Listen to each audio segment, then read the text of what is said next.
जय हिंद। देखिए 2 अगस्त को मोदी जी ने एक नया प्लेटफॉर्म चालू किया पेमेंट के लिए, जिसका नाम है ई रूपी। ये यूपीआई की तरह ही काम करेगा, लेकिन एकदम यूनिक होगा। इससे चोरी नहीं हो पाएगी, जिस काम के लिए दिया जाएगा वही होगा। आखिर ये वर्क कैसे करेगा, इसको समझते हैं। बड़ा सिंपल सा चीज है, ये वर्क कैसे करेगा। देखिए, जो ई रूपी आया है वो एक्चुअल में ई रूपी ना होके वो यूपीआई का ही एक एडवांस वर्जन है। देखिए, रूपी यूपीआई के आगे ई रूपी कर दिए। अब यूपीआई है वो अलग टॉपिक की चीज हो जाता है। तो देखिए, इसका जो शुरुआत हुआ है 2 अगस्त 2021 को हुआ है, और यूपीआई जो था बहुत पहले से चल रहा है, 11 अप्रैल 2016 से ही चल रहा है। इन दोनों को बनाया है हमारी एनपीसीआई ने। ये क्या चीज है एनपीसीआई? इसको होता है national payment corporation of India. यही देश में जितना भी पेमेंट होता है, आप ट्रांसफर कैसे भी करते हैं पैसा वगैरह, इसी को ये सारा चीज कंट्रोल करता है। इसे कहते हैं, इसी के अंडर सब आते हैं, इसलिए इसे अम्ब्रेला कहते हैं। मतलब इसी के छतरी के अंदर सब आते हैं एनपीसीआई के अंतर्गत। अब ये कैसे काम कर रहा है समझिए ध्यान से इसको।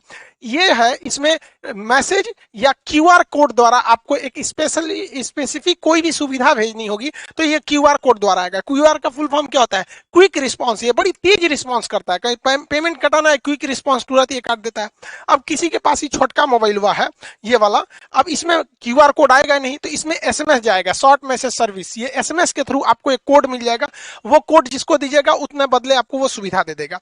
तो ये आता कैसे, अब ये कैसे काम करेगा इसको ध्यान से समझते हैं। जैसे अगर सरकार किसी को कंबल देना चाहती है, तो सरकार के पास पहले यही 2 ही रास्ते थे, या तो उसको कंबल दे या तो उसको पैसे दे। बीच में से पूरा कंबलों गायब हो जाता था, पैसों गायब हो जाता था। किताब देना चाहती है तो भाई कोई भी चीज, या कपड़ा देना चाहता है, खाना देना चाहती है, तो सरकार के पास यही रास्ते हैं। अगर सरकार खाना देगी तो दो कई तरह से घोटाला, लोग खाने का पैसा मार जाएंगे या खाने की क्वालिटी गिरा देंगे। अभी सरकार ने कहा था मास्क बांटने के लिए 20 रुपया की जगह पे 2 रुपया वाला मास्क बांट दिया था, 50 रुपया मास्क बोला था तो 2 रुपया वाला बांट दिया था। अलग अलग चीज में सरकार पहले देना कुछ चाहती है, वहां तक पहुंच नहीं पाता है, तो इसको ये पूरी तरह से खत्म कर देगा।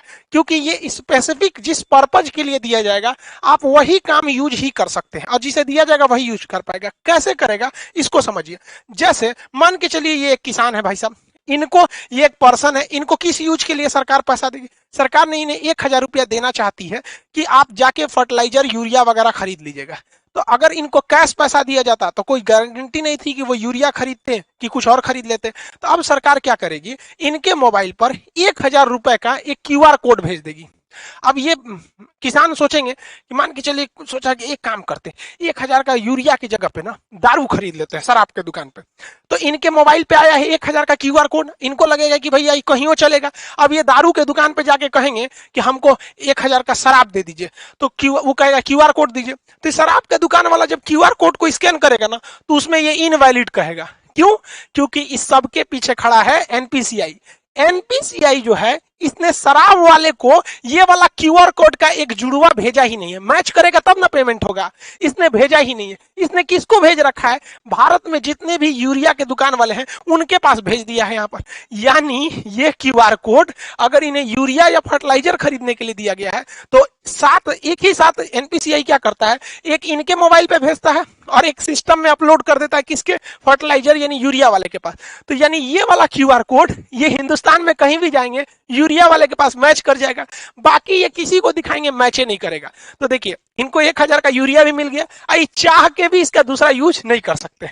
जैसे मान के चलिए ये बाबा है, इनको 2000 रुपए का इलाज कराने के लिए सरकार ने पैसा दिया कि भैया आप जाइए 2000 रुपए का इलाज करा लीजिएगा, ये फलाना दवा खरीद लीजिएगा, आपके बुढ़ौती के लिए काम आएगा। इन्होंने सोचा 2000 रुपया का हमारे पास क्या आ गया है, क्यूआर कोड आ गया है। एक काम करते हैं, 1000 रुपया का दवाई खरीदेंगे, पहले चलते हैं पोता के लिए ना खिलौना खरीद लेते हैं। हमारा पोतवा बड़ा हो गया, देख ना सीबीएसई बोर्ड वाला है यहाँ पे, इसके लिए सोचेंगे खिलौना खरीदने के लिए। अब खिलौना के जहाँ पे बिल बनवा लेंगे और कहेंगे देखिए हमारे पास 2000 का क्यूआर कोड है, आप इसी में से काट लीजिए, बस लो। खिलौनवा के दुकानिया वाला उस पर क्यूआर कोडवा को स्कैन करेगा ना, तो कहेगा इनवैलिड। काहे? ई भैया ई बैठल है कौन? एनपीसीआई। ये बहुत होशियार है। जैसे ही सरकार क्यूआर कोड देती है तो 2 गो देता है, एगो ई बाबा को देगा और जो दवाई इनको लेना है उस दवाई वाले के पास भेज देगा। इसका मतलब इनका 2000 का क्यूआर कोड इसका जो जोड़ा है मैच करेगा तभी ना जी, जैसे ताला चाबी मैच करना चाहिए कि नहीं करना चाहिए, तो इनका जोड़ा जो मैच करेगा दुनिया के किसी चीज से मैच नहीं करेगा। वो जब भी मैच करेगा तो दवाई वाले से मैच कर जाएगा। अभी जाएंगे 2000 रुपये जहां दवाई वाले को देंगे वो स्कैन करेगा, धड़ाक से हो जाएगा। यानी ये क्यूआर कोड जो एनपीसीआई देगी ई रूपी के तहत, वो जोड़ा में देगी, एक आपको देगी एक दुकान वाले को। इसीलिए कहता है जिसको देगी वही यूज करेगा, और जिस काम के लिए देगी वही काम कर सकते हैं। एक और एग्जांपल समझते हैं। मान के चलिए आजकल एजुकेशन में महिलाओं को एजुकेशन बहुत जरूरी है, तो महिला एजुकेशन के लिए बबनी को पैसा दिया गया कि जाओ तुम 5000 का किताब खरीदो, तुम पढ़ोगी देश आगे बढ़ेगा। तो 5000 रुपये की किताब के लिए इनके पास क्या भेज दिया गया, क्यूआर कोड भेज दिया गया, क्विक रिस्पॉन्स, तुरंत इनको पैसा मिल जाएगा। ये सोचेगी, सोच रहा 5000 की किताब खरीदने से अच्छा है ना चलते हैं ब्यूटी पार्लर में मेकअप करवा लेते हैं। मेकअप में बहुत पैसा लगता है, कुछ पोत देती हैं सब, एगो झाड़ू रख ले रहती हैं सब छोट साइज का, अही अखिया उठा देती हैं, ऐसे छज्जा जैसन बना देती हैं सब। तो मान के चलिए मेकअप करा लेगी। अब मेकअप करेला के बाद कहेगी देखिए हमको मोदी जी ना 5000 रुपया का क्यूआर कोड दिए हैं, आपको पैसा चाहिए था, लीजिए स्कैन कीजिए।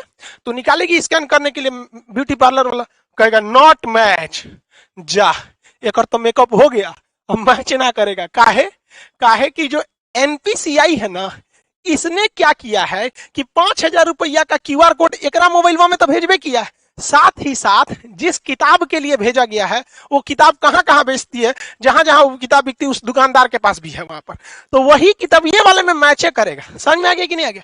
दूसर कोनो चीज में मैच नहीं कर सकता है, ये फायदा है। इसीलिए इसे कहा जाता है कि स्पेसिफिक पर्सन ही यूज कर सकता है और उसी काम के लिए यूज कर सकते हैं जिसके लिए इसे भेजा गया है। ये क्यूआर कोड जो है ई रूपी का, ये बनेगा कैसे? अब देखिए कैसे बनेगा, उसमें बैंक बनाएंगे सब, बैंकों की जिम्मेदारी है। अभी शुरुआत में कुछ बैंक है जैसे एसबीआई, एचडीएफसी वगैरह वगैरह, धीरे धीरे सारे बैंकों को इससे जोड़ दिया जाएगा।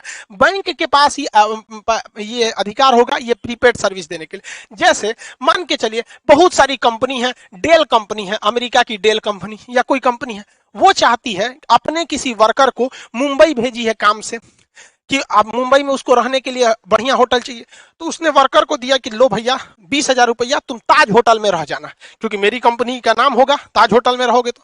लेकिन वर्कर सोचेगा ताज होटल में ना रह के कोनो और होटल में रख देते, पैसा बचा लेंगे, तो कंपनी को लॉस लगा कि नहीं लगा? तो अब कंपनियां क्या करेंगी, धीरे धीरे जब ये एडवांस होगा तो वो क्या करेगा, डेल कंपनी किसी बैंक को कहेगा कि हमको 20,000 रुपया का ताज होटल का एगो कूपन दे दीजिए, क्यूआर कोड दे दीजिए। तो ये 20,000 का देगा तो कुछ अपना चार्ज भी लेगा, 20,000 का देगा। तो अब बताइए ये आदमी जो कंपनी थी या सरकार थी उसने कूपन बनाने को दिया, तो ये बैंक किसको रिक्वेस्ट भेजेगा, एनपीसीआई को। ये 1 सेकंड के अंदर अंदर इसको कोड बना के दे देगा। एनपीसीआई 3 गो कोड बनाएगा। पहला एगो रखेगा अपने पास कि बाई दी में कोई विवाद हो गया तो हम मैच कर लेंगे, एगो उस वर्कर बाकी बैंक को दे देगा। तो बैंक किसको देगा, एगो वर्कर को कि हाँ भैया ले जाइए आप ताज होटल में रुकिएगा। एगो स्कैन करने के लिए कहाँ चल जाएगा, ताज होटल के पास। अब लो तुम ओबराय होटल में लगाओगे, किसी और होटल में लगाओगे, वो सुनबे नहीं करेगा। क्यों? क्योंकि एक जोड़ा उस कर्मचारी के कहाँ पे था, वाउचर में दिया गया था मोबाइल में स्कैन करने के लिए। एगो किसके पास था, ताज होटल के पास, और एगो किसके पास है, एनपीसीआई के पास, कि बाद में कोई विवाद हो जाए कि ना मैच नहीं कर रहा है और कंपनी का ना ताजे होटल का ही है, मैच क्या नहीं करेगा, तो ये सुलझा सके। समझ में आ गया? इसके अलावे एगो ये अपने पास इसलिए रखता है कि मान के चलिए इसने भेजा और कर्मचारी आया ही नहीं, 1-2 साल तक नहीं आया, तो बाद में वो वाउचर बर्बाद नहीं होगा। तो एक फिक्स टाइम के बाद एनपीसीआई कहेगा अरे उसे ताज होटल में जाइए, नहीं रहा है, 2 साल हो गया, एक काम कर जिसका है पैसा वापस कर दे, लो भैया। तो इतना वेल डिसिप्लिन हो जाएगा ये चीज जिसका कोई हद नहीं। अब सरकार पहले याद कीजिए, पहले राजीव गांधी जब प्रधानमंत्री हुआ करते थे उस समय की बात है, वो कहते थे 100 रुपया भेजती है सरकार तो 55 रुपया पहुंचता है। अब बताओ भाई, अब तो इसमें टेक्नोलॉजी का है, 100 रुपया भेजेगी सरकार तो 100 रुपया पहुंचेगा, और जो ने चीज काती भेजेगी वही चीज में पहुंचेगा, क्योंकि उसका जोड़ा 3 को बनाया है। एगो एनपीसीआई रखा है, एक जिसके लिए आपको भेजा है, दूसरा जहां स्कैन करेंगे वहां पे। अब जैसे मान के चलिए किसी को, अब अपने इतना तो समझ ही गए, अभी सरकार ने कुछ मंत्रालय को इसमें किया है, आगे जाके सारी चीजों को इसी से जोड़ दिया जाएगा, वही काम ही आ सकता है। कई ऐसे डिपार्टमेंट है सरकार के जहां सरकार देती है पेट्रोल भरवाने का पैसा कि लीजिए फलाना अधिकारी हैं आप, पेट्रोल भरवा लीजिएगा 10,000 का और दौरा कीजिए गांव गांव में विकास हो रहा है कि नहीं। तो सर अधिकारी क्या करते थे सब, घर में सुतते थे सर, और पेट्रोलों का पैसा बेच देते थे सर। अब सरकार ये ना करेगी, अब सरकार उनको 10,000 रुपया का पेट्रोल ना देगी, 10,000 रुपया का QR कोड देगी। लो बउआ तू 10,000 का QR कोड लो, और भारत के पेट्रोल पंप को भी वो QR कोड सेम दे देगी कि हमारा अधिकारी जहां आएगा पेट्रोल भरवाएगा, QR कोड दिखाए दे देना। अब अगर वो घरे में बैठल है, कैश पैसा आना नहीं है, टाइम के अंदर खत्म नहीं होगा, तो NPCI वापस पैसा सरकार को भेज देगा। अब लो, तो इसीलिए इसे कहा जाता है कि स्पेसिफिक पर्पज के लिए ही स्पेसिफिक इंसान ही यूज कर पाएगा। तो ये पूरा खेल चल रहा है NPCI के अंडर में, वो काफी मैच कर रहा है इसको। इसके और भी बहुत सारे फायदे हैं। पहला कि इसके लिए किसी भी तरह के नेट की जरूरत नहीं है, आपको जरूरत नहीं है, जो पैसा काटेगा उसको जरूरत है। अब मेरे पास QR कोड आ गया है, तो हमको क्या जरूरत है नेट कोड का, जो पैसा काटना है, जो दुकानदार है उसके पास रहना चाहिए, पर्सन के पास नहीं रहना चाहिए। इसके लिए किसी एप्लीकेशन की जरूरत नहीं है। पहले आप पेमेंट पैसा देते थे UPI के थ्रू या किसी के थ्रू, तो आपको कोई ना कोई, चाहे गूगल पे रखिए, पेटीएम रखिए, भीम रखिए, फोन पे रखिए, अब बड़ी ज्यादा था ससुरा पेमेंट ऐप, तो कोई ना कोई एप्लीकेशन की जरूरत है। ऐसा कोई अभी एप्लीकेशन की जरूरत नहीं है, आपके मोबाइल पे QR कोड आ जाएगा, रजिस्टर मोबाइल। दूसरा, इसमें किसी भी तरह के रजिस्ट्रेशन की जरूरत नहीं है। अभी क्या है, कोई मोबाइल से करना चाहता है तो फोन पे डाउनलोड कर लेगा, ले ससुरा KYC नहीं है, रजिस्ट्रेशन नहीं है, 20 गो झमेला है। इसमें कोई रजिस्ट्रेशन की जरूरत, कोई लिमिट भी नहीं है, कितना का QR कोड बनाना है, कितना, कोई दिक्कत नहीं है। अभी ये शुरुआती फेज में, आने वाले 4-5 साल बाद ये बहुत ही ज्यादा बढ़ जाएगा। एक वक्त था, आज से 10 साल पहले लोग ATM यूज करने नहीं जाते थे। एगो बैंक का ATM था ससुरा, कौन बैंक का था, ICICI का था कि HDFC का, उसमें हम आज से 10-12 साल पहले ATM का कड़वा लगाए थे, तो अंदर लेके चल गया था, धक धक करने लगा था, सोचा हमारा कड़वा अंदर ले गया, देगा कि नहीं देगा। लेकिन आज देखिए ATM कितना फेमिलियर हो चुका है, तो धीरे धीरे ये भी काफी फेमिलियर हो जाएगा। अब आप समझ गए कि ये स्पेसिफिक काम में ही इसे यूज किया जा सकता है। आने वाले वक्त में सारे लोग अब ऐसे ही करेंगे। जैसे कोरोना में किसी को आपको खाना देना है, तो एक काम कीजिए, आपको मान के चलिए दिल्ली के लोगों को खाना देना है, तो आप क्या कीजिए, 1,000 QR कोड बना लीजिए, और उस QR कोड का एक कॉपी तो NPCI के पास रहेगा, आपको दुइये को ना मिलेगा। तो आप क्या कीजिए, उस 1,000 QR कोड को दिल्ली के होटल को दे दीजिए, और बाकी बचा को 1,000 जनता को दे दीजिए। तो वो QR कोड कहां जाएगा, होटल में, खाइबे करेंगे, बाकी तो पैसा मिलेगा नहीं। तो जिस काम में जाएंगे अब पैसा वहीं यूज होगा। बहुत बहुत धन्य है भैया ये टेक्नोलॉजी जो आया। अगर ये टेक्नोलॉजी नहीं रहता, नेट इतना नहीं रहता, तो बहुत ये सब चीज बहुत मुश्किल थी। और एक तरह से अगर आप देखेंगे ना, तो डिजिटल इंडिया का यही फायदा है। और डिजिटल इंडिया को सफल बनाने में सबसे ज्यादा अगर कोई योगदान है तो जियो ने, जो शुरुआत में फ्री दिया, लोगों को इतना ना आदत दिला दिया कि लोग अब डिजिटल हो गए। पहले डाटा बहुत महंगा मिलता था, 999 में 1 GB ऐसे करके 3G मिलता था, और रात भर अगर डाटा ऑन हो गया, सुबह उठते आदमी देखता था डाटा ऑन, अरे बाप मर गए रे ससुरा, सब उड़ जाएगा। आज कोई टेंशन ही नहीं, सबका डाटा हमेशा ऑन रहता है। तो इसमें जियो ने भी बहुत ज्यादा योगदान दिया है, दुनिया में सबसे सस्ता डाटा हम लोग को देकर। आई होप आप इसको समझे होंगे। मिलेंगे नेक्स्ट क्लास में। जय हिंद।